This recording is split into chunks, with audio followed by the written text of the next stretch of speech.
Grand slam for Masters!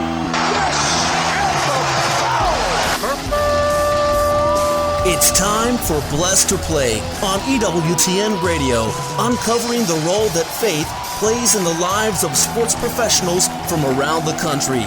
And now, here's your host, Ron Meyer. Fire, score! My guest today is a Major League Baseball catcher/infielder. Austin Nola played for the Seattle Mariners, also the San Diego Padres, spent some time in the Kansas City Royals organization, is a free agent currently, so we'll see where he lands. If the name Nola sounds familiar, well, his brother Aaron Nola is a pitcher for the Philadelphia Phillies, so we'll talk all things Nola and the talent that goes through this family. But joining us today is Austin Nola. Austin, so great to have you on Blessed to Play. Thanks, Ron. I appreciate it. I'm very blessed to be on it. Thank you. Well, this is an interesting journey that you have had. You were drafted by 3 teams, which is, I think, unique. But growing up in Louisiana, I'm sure the climate is conducive for baseball. But just talk about your love for the game. Yeah, I grew up in Louisiana. Just baseball, was in the blood. Just had a love for it. I just had the love to spend time in it and work at it. And, even when I was a kid, I could remember times being in the cage and by myself hitting or throwing into a net by myself. I was like, it's kind of a little screw loose for this game, and still continue to have a little bit of that screw loose. So you attended Catholic high school, and you had to make a decision, right? So you were drafted by the Colorado Rockies out of high school in 2008. You declined their offer, and instead you committed to play college for LSU, a storied program right there in Louisiana, a number of World Series championships. Tell us why you went to go play for the Tigers. I grew up right down the street. I grew up going to those baseball games, especially whenever it was in the 90s when the LSU was winning every national championship, it felt like. It was like a matter of a time, basically. I know I'm going to go play there. And when Major Leagues came calling, it didn't even cross my mind to go, to the draft. It was kind of like a favor they did. The Colorado Rockies had a good relationship with the scout, and he said, "You know what? We're going to draft you." And he knew I wasn't going to go play, professional baseball. Yeah. So I was going to start my career right down the street, and the rest is history. 4 years, I spent every bit of time I could on that campus. Yeah, so pro baseball was really dangling a carrot. In fact, you were drafted your junior year in 2011, this time by the Toronto Blue Jays, and you declined their offer and decided to finish your college career. Tell us why. Yeah, so that my junior year when I was going to the draft, my brother got drafted as well by the Toronto Blue Jays out of high school. So we kind of had this, like, what do we do type attitude. Me and him kind of conversated a little bit, and I think we both want to go to LSU. And I had one more year. I could come back for my senior year, so we decided to both go to LSU and play that 1 year together right down the street from home. Blessed to Play, Ron Meyer chatting today with Austin Nola, Major League Baseball player, played for Seattle Mariners, San Diego Padres.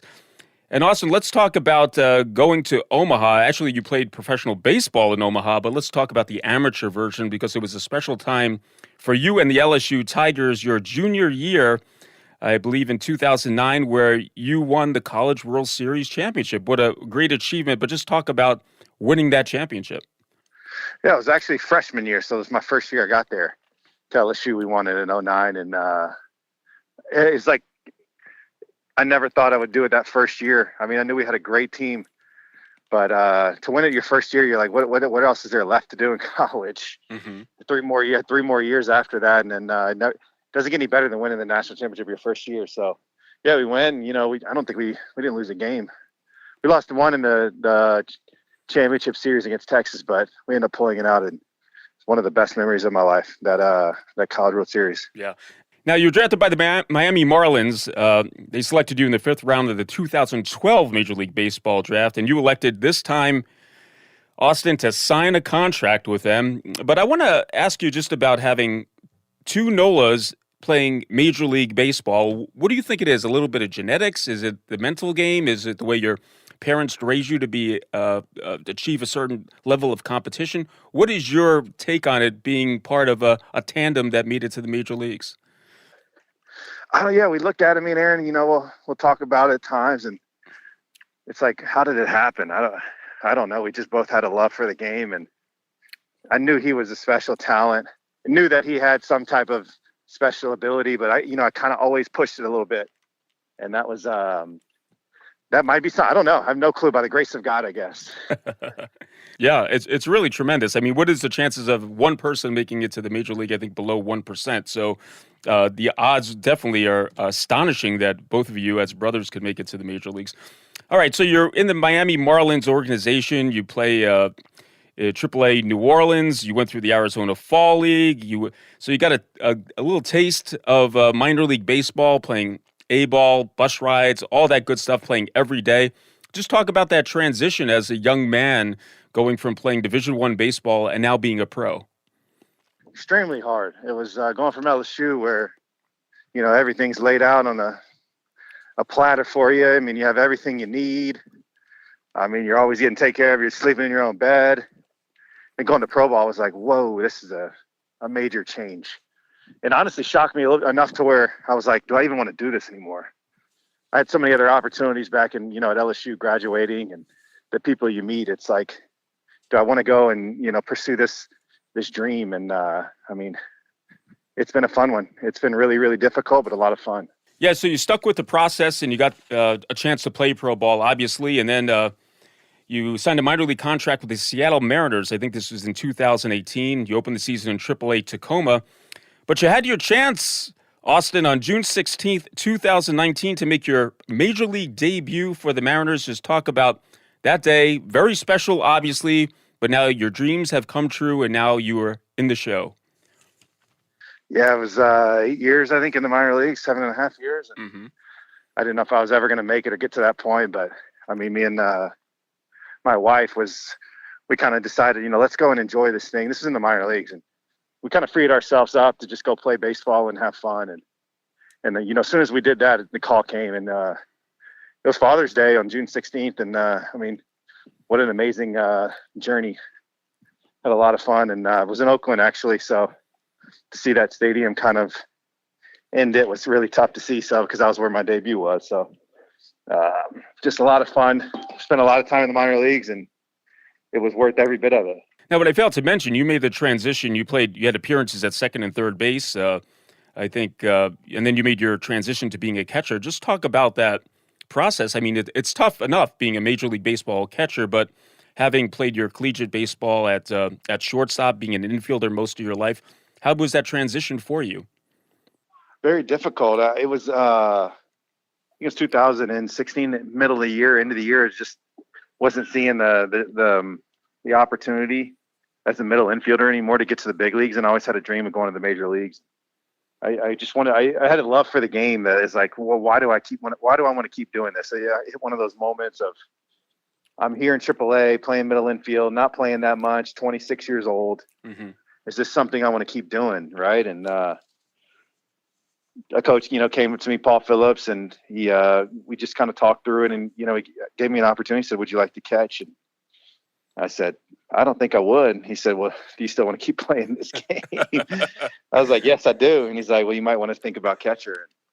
And, that kind of was the opening of this could start something new. And I just needed that extra kick to say, like, this is what I want to do. And I went with it all in 100%. Yeah, isn't that amazing when someone else could see something in you that you don't see in yourself, and then you could strive at it and do very well at it? That's really an amazing feat. Blessed to play Ron Meyer, chatting once again with Austin Nola, Major League Baseball player, played for Seattle, San Diego Padres. And speaking of the Padres, you get a good dose of postseason in your young career. A lot of players play many years and don't even go to the postseason, but with San Diego, you had a chance to go to the 2020 National League Wild Card Series and face St. Louis. But just talk about going to San Diego. You're getting a taste of what it's like to be dealt in pro ball. When you're playing at LSU, you have a finite amount of years. You know it's going to come to an end. But in pro ball, who knows? You could just get dealt at any time. But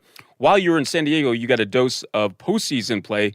Why don't you talk about that? It's a lot of fun. It reminded me a lot of the, postseason play with LSU. We got a lot of postseason at LSU, and there's nothing like the postseason in the major leagues. It's obviously we just got done watching it, and it's electric. The atmosphere, every pitch counts, every play matters. It's everything you work for from spring training all the way through the season. And I just had so much fun. I pray and hope to get back again on a postseason team and a chance to play in the World Series, because there's nothing like playoff baseball. And being a Major League Baseball player, it's just it's really a mental battle. In fact, you dealt with injuries. You fractured your middle finger, your left hand while attempting to catch a foul tip. So you're catching, you're getting banged up. Just talk about that mental perseverance that's needed day in and day out. Yeah, so injuries can always be a tough one. It's easier to show up when you're feeling good, but it's when you're not feeling good. It's when things are not going well. It's the hardest times to continue to show up. And it definitely forges a mental path within your mind. It plays mind games with you when you're injured, but that's when you really see the striving is like, okay, if I can make it through the injury and, make it to the other side, I got something there. And that's what I'm gonna keep doing. I just continue to battle with them. And at the end of the day, the older you get, it's going to happen. You just got to keep showing up, doing your job and having fun. And that's all I'm trying to do. So let me ask you this. I mean, everyone at the Major League Baseball level has talent, obviously, the best in the world. But how much is that mental side of the game once you make it there to actually stay there? Extremely difficult. Yeah, it's all mental, I would say. I mean, everybody's got great talent. I mean, from AAA, AA. I mean, you just look at professional. I mean, the players, the size, the speed, the talent is getting better and better every single year. And kids are specializing in it at a younger age. And I mean, the talent level that they're coming in with is off the charts. Mm-hmm. So it's all mental once you get there. It's very hard to stay. And but man, very, very rewarding. I mean, to play at the highest level with the best players, you really see what you're made of. One thing I want to touch on is a special time for you and also your brother Aaron was during Game 2 of the 2022 National League Championship Series, when you became the first pair of brothers in Major League Baseball postseason history to face each other as pitcher and batter. Talk about that. That had to be a very special time for both of you. Yeah, it was. We had so much fun. Me and Aaron, it was a blast.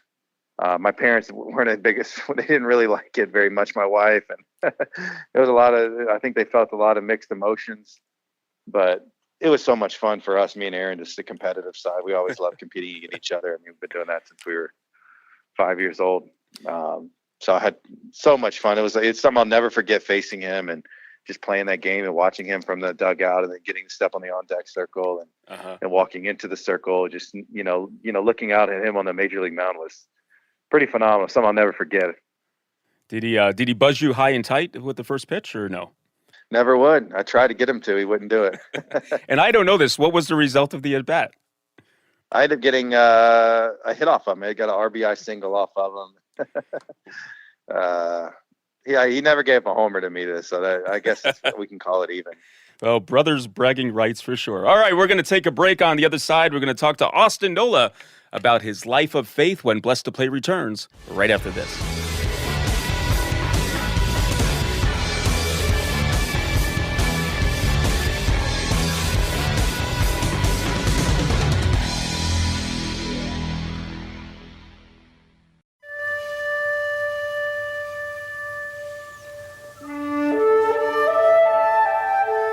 Glory be to the Father, and to the Son, and to the Holy Spirit, as it was in the beginning, is now, and ever shall be, world without end.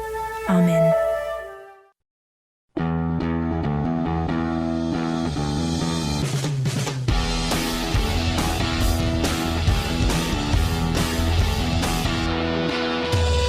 Welcome back to Blessed to Play. Ron Meyer joined today by Austin Nola, a Major League Baseball player, played for Seattle Mariners, San Diego Padres. He's currently a free agent, so we'll see where he lands. And we talked about his talent as a baseball player in the first half of the show. But one thing that people don't know about Austin is his life of faith and why it's so important to him. He grew up, went to Catholic high school in Louisiana, was raised Catholic. But Austin, there had to be a time when the Catholic faith and your faith in God became a very important part of your life. Tell us how that came to fruition. Yeah, it was. I went to Catholic schools growing up, all the way from pre-K through 12th grade. It was ingrained in me, and I'm very thankful for my parents and all the support, people of faith in my family and around the family, friends that, really pushed me to stay in it, to stay with my faith, and, just give yourself a chance for God to call you. And that's what they helped me out, was just gave me a chance, even through the ups and downs, and through the times where, when you're going to Catholic schools, at times you feel like it's being forced on you or pushed on you, and you're like, I'll never, go to church when I don't have to do it, right? Because your parents are always, you got to be up for church. We're going at 8:00 in the morning, and you're fighting them, So you just, by the grace of God and by the, good people and around me, kept pushing me to, keep going to mass. And we all know that, through the Catholic faith, the mass is the way to Jesus Christ. And it's been an amazing journey. He just continues to pull me through his body and blood. And especially my connection with the Blessed Mother and the Rosary it's just been an amazing journey. Yeah, and I know you do holy hours, and you have a friend of yours who is another professional baseball player that you go to church with, and you kind of talk about the faith and sharpen each other. I would think it would be tempting. You have a lot of access now. You're making money. You're a Major League Baseball player, to get so distracted where faith is put on the back burner, but you seem to keep it on the front burner as something that's very important to you. Is that a constant thing you try to do daily to get that priority straight? Yes, I think a lot of it is letting go of the control. I think we talk a lot as baseball players of letting go, of letting the game come to you, trusting in your ability, trusting your eyes, trusting, what your work. And I think a lot of that is, we've been put through a lot coming to this point now, and you have to just let go a little bit. And I know that was the biggest thing for me, is let the distractions come in, mess up, let the Lord have, give you mercy, because you learn way better than always trying to be perfect. Mm-hmm. And I think that's the biggest thing about, this job that we have and continue to keep the faith is, giving yourself a chance to mess up, to be distracted, to fall a little bit, because you start to realize the grace and the mercy of God, and that we're not meant to be perfect here. We're not meant to do everything exactly right. Mm-hmm. And I think that's the biggest thing about keeping the faith, is actually letting go of control and giving him the reins and accepting his will for us. In some days that might be messing up, and realizing his mercy. Yeah, that's a great way of putting it, because we're not really acting out a script. It's not something that we're doing like I'm just acting something out because that's the way I'm supposed to be. It's something that comes from the heart, and you grow and mature like you do when you're a boy to an adult. You grow and mature in the spiritual life as well. And let's talk about that, because I know some of your practices just to keep solid in your spirituality are something that you do daily. Maybe you could share some of those things that help you grow spiritually and keep you grounded. Yeah, the Rosary has been kind of my main staple. Praying the Rosary once a day. I feel like that is such a spiritual act, the meditative state, a chance to really fight off the distractions, because it's a way that you can get into that, 15 to 20 minutes of prayer and not be distracted, because there's going to be distractions when you walk away from the Rosary and walk away from that holy hour and that time you spend with God. But it's a spiritual practice that has really helped me a lot. And then taking time to read the Bible a little bit in the morning. I always like to pair those two together, the Rosary and the Bible. And then I started doing fasting middle of the week and going to mass on the day of fasting. So those practices really strengthen, the resolve to stay in it, to trust in God, let him take care, especially when it gets hard, is a little bit of self-denial, self-control, and trusting in him and accepting his will, and having a little bit of pain. It always helps, for me at least. Blessed to play Ron Meyer. We're chatting today with Austin Nola, Major League Baseball player with the likes of Seattle Mariners, San Diego Padres. And Austin, I've been in a Major League Baseball clubhouse. I know the environment. I know there's a Catholic mass that's being said, but there's a strong non-denominational part of that as well, non-Catholic. But how do you remain strong in your Catholic faith with all the other elements of the other Christian faiths being pushed on the Major League Baseball players? Yeah, we're blessed in Major League Baseball to have Catholic Mass in every one of the 31 or 32 teams, 30 teams maybe. Every team has it, I believe. We have a very good Catholic athletes in action group, and to be able to go to Mass on Sundays and go play a game right after is one of the greatest blessings of Major League Baseball. Is you get to go to Mass with your fellow teammates, and then you get to go play a game after. I mean, there's nothing better than that combo right there, is to go to Mass in the morning and go play a Major League Baseball game in front of 40,000 people. I think just having that ability to go worship God in any way has been amazing. And, non-denominational or Catholic, we all get a chance to do it. And by the grace of God and by his mercy, he continues to give it to us no matter what denomination. And I'm just so blessed to be able to have the body of Christ on a Sunday, right before a game. I think that's just been such an amazing, I would say, honor and blessing to have that, because I would say that that's the one thing that we take for granted as Catholics at times, is to receive that body and blood of Christ every day, when, at the drop of a hat through the Mass. Yeah, so you're having this great event that's happening, the most important event happening right before you step on the field. And like you said, there's 40 to 50,000 people you're playing in front of. And really the most important event was the time that you went to Mass, not so much the game that day, which is kind of a great analogy there of the importance of your day. But like you mentioned, the Catholic Mass is now set at, I think, every Major League ballpark, and it's open for the players to attend and staff as well. So they all worship together at that certain time.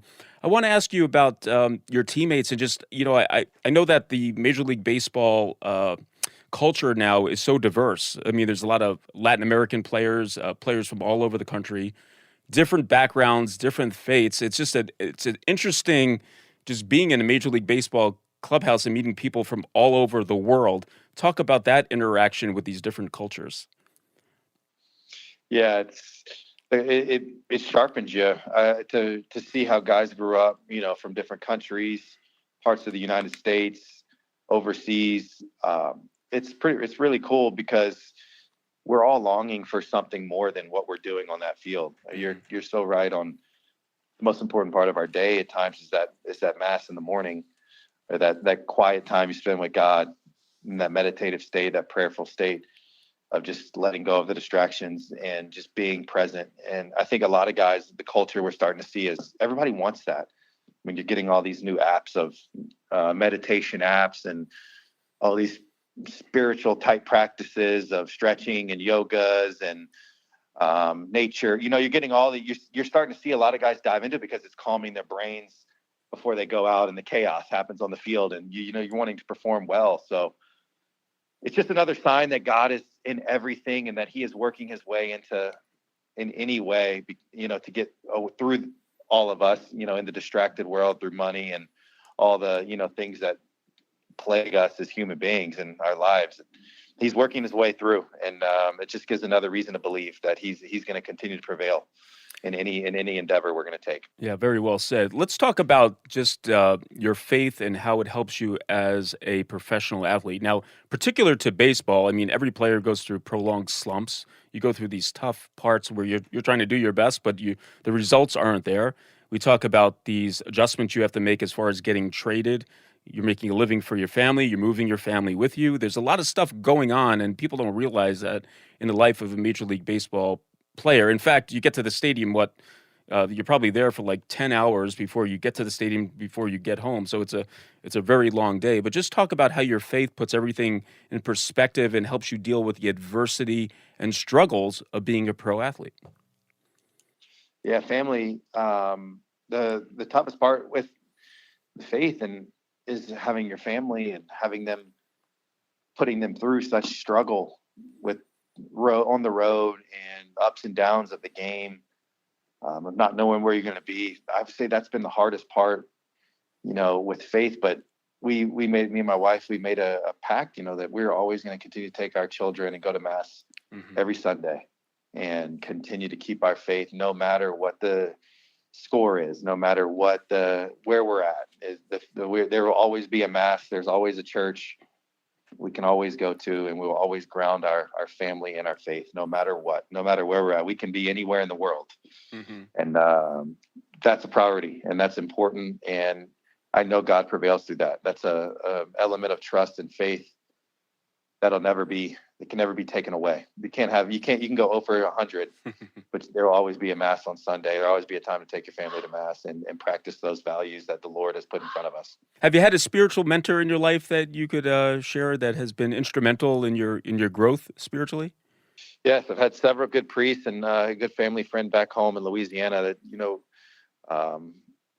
really helped a lot with, spirituality and learning how to show up every day with the rosary, with going to mass, receiving the body of Christ, talking about and reading in the Bible and reading through some of the parts that are harder to understand. And he's been very instrumental. Brent Honore, it's Aaron's godfather, very good family friend, and had a lot of tough experiences, life experiences, but has prevailed in his faith and really shared it with the world and shared it with those around him, and very blessed to have him in my life. Yeah, well, that's great stuff to have a mentor and someone who could inspire you. We all need to be inspired at different parts of our life. Well, Austin Nola has been our guest. Major League Baseball player, very talented, comes from a talented family. You mentioned his brother Aaron playing for Philadelphia, and he's continuing on in his pro baseball career. He's a free agent right now. We'll see where he lands, so we wish you all the best with that, Austin. And thanks so much for sharing your life of faith and a little bit about your career right here on Blessed to Play. Thanks, Ron. I really appreciate having me on. Hey, Blessed to Play fans, check us out on the web at www.blessedtoplay.com. That's blessed2play.com. You can like us on Facebook. Hit us up on the platform X at Blessed to Play. For Austin Nola, I'm Ron Meyer. Thanks so much for joining us right here on Blessed to Play. You've been listening to Blessed to Play with host Ron Meyer on the EWTN Global Catholic Network. If you have a question or comment about today's show, feel free to email us at info@blessedtoplay.com. That's blessed, 2, play.com. You can also connect with the show on the web at www.blessedtoplay.com. Again, that's blessed, 2, play.com.